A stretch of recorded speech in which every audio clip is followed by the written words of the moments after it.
want to share with the group? Yes, yes. Our buildings are like named after us. Ooh. The buildings, Say it again, say it the again. buildings on our campus are named after us. The buildings on your campus are named after racist people.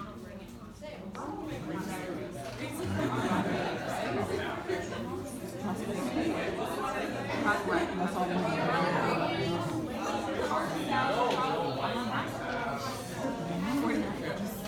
All right, so we have one example, right? Thank you.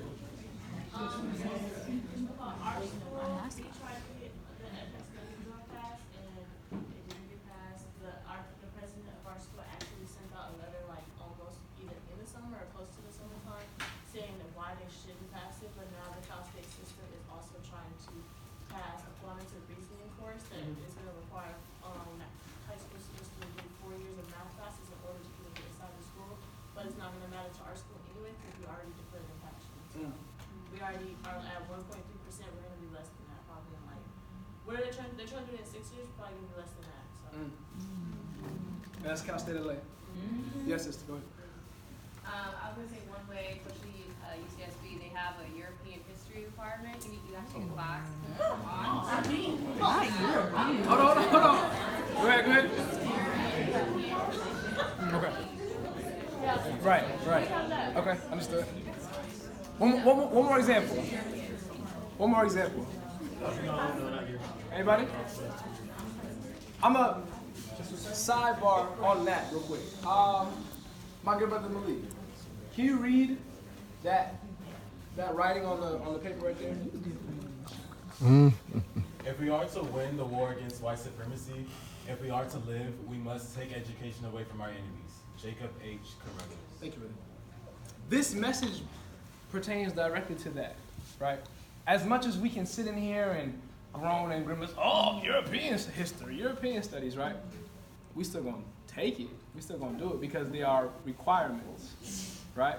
And Amos Wilson says this. He says that to control information is to control consciousness. Do we control information? Then do we control consciousness? Right? So it's tough in terms of us organizing in our black spaces, right? For us to raise consciousness or cultivate consciousness because we don't control information, right? Again, enemy held and contested zones. Understanding the priorities and the agenda of these institutions and these propaganda mechanisms, right? And I want us to focus on this idea that I believe to be sort of misconstrued in our organizing in our social justice spaces.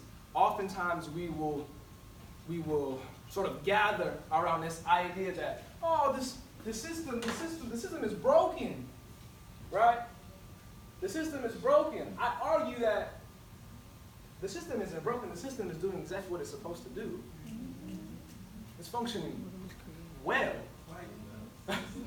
Right? Optimally. It's like an iPhone. It keeps updated. iOS 13, 14, 15. Right? So, again, I want us to sort of unpack this idea of what the system is that we're fighting. Are we fighting a broken system or one that is fine-tuned? Right? And evolving, getting better, adapting, right? Any other examples? No? Okay. Oh yeah, here we go. So, can somebody, actually, okay, just throw out names of HBCUs, just throw them out. Tuskegee, Xavier. Bethune-Cookman,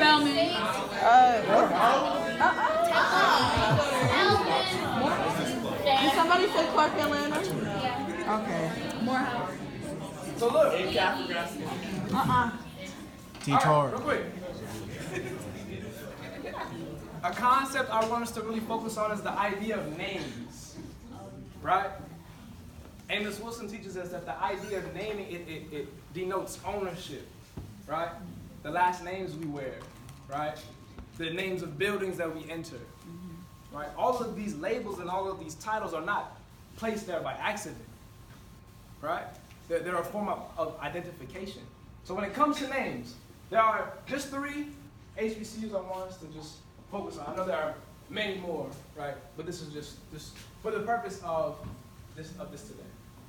So if Howard, Morehouse, in spelling. And again, I know there are a lot more, right? Whether more are better, whatever, that's not important, right? We're just focusing on these three right here, right? So Howard, Morehouse, and Spelman. Were we all familiar with these three? Okay. So, question.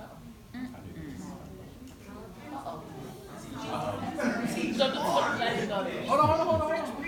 So, you have Howard, Morehouse, Spelman, right? These are very prestigious and valuable institutions, certainly. But what the fuck they got to do with these people? Right. That's, no, they're named after them. Did they?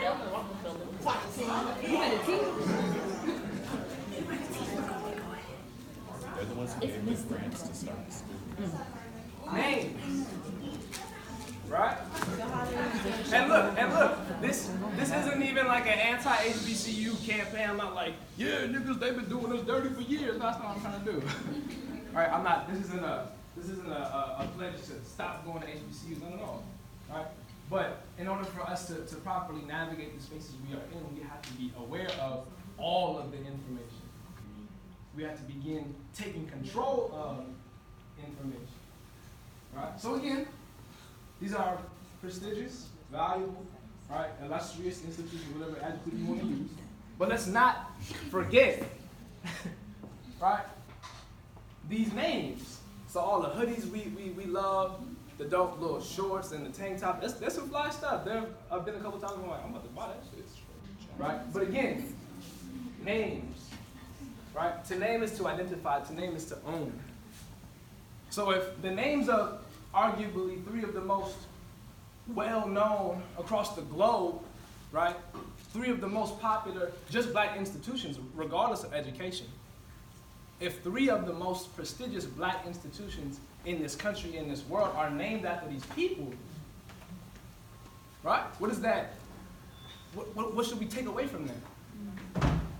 Right? And again, this is, I don't, if you come up to me like, yeah, but I'm not going to these no more, I mean, I'm not going to, say, oh, no, go to them, but, right, no, I don't want to, that's not what I'm encouraging, right? Okay, staying on the wave of HBCUs, Brother Manny. Uh-oh. Come on, man.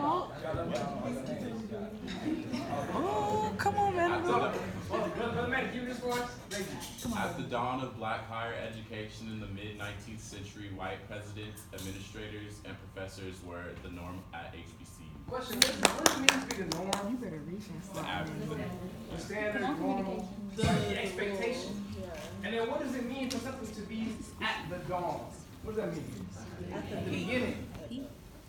So not only are these institutions founded and named after these people, right, but at the very origin, their very inception, this was the norm that was established from jump, right? It wasn't like, oh, ever since we planted the first, I don't know, tree that we cut the wood from to build a house. No, you have to understand, right, and do a proper analysis of history. Right? At the dawn of black higher education, this was the norm. And we can fast forward to today, 2019, what's the norm? Right? It's interesting just in terms of how things can shift and change. And what's that saying? The more things change, The more they stay the same. keep that in mind. Manny, keep going. Uh-oh. Come on. 2 slides in a row. Many HBCUs resemble plantations with black and white slave drivers. For presidents, powerless faculty as slaves, students as the cotton, and corporate capital as the slaveholders. Oh, wait. I can hear our reaction to this statement. Ow! Yes, sir. I just wanna, Yes. now that I just saw plantations, I don't know if y'all been to the South recently, but I went to South Carolina last Thanksgiving, and I stayed at my uncle's vacation home or whatever. But before you get into the community, the suburb, it would be, because they're all it still says plantation on the front, it's a plantation. It's not a plaza, like a valley or a plaza A meadow or a meadow. So yeah, it's crazy. Again, the way history is framed, I want us to challenge it. Because we hear history and we think ancient, we think distant, we think far away, a long time ago in a galaxy far, far away. Right? I want us to develop a new understanding of history as something that happened just yesterday. And it's literally because of history that everything is where it is today. Right? Where we're sitting, the spaces we occupy, right? Everything that we're learning and gaining an understanding of as a result of history. All right? So if history dictates literally everything around us, would we say that history is important or not important? It's somewhat important, right? I would think so. Right?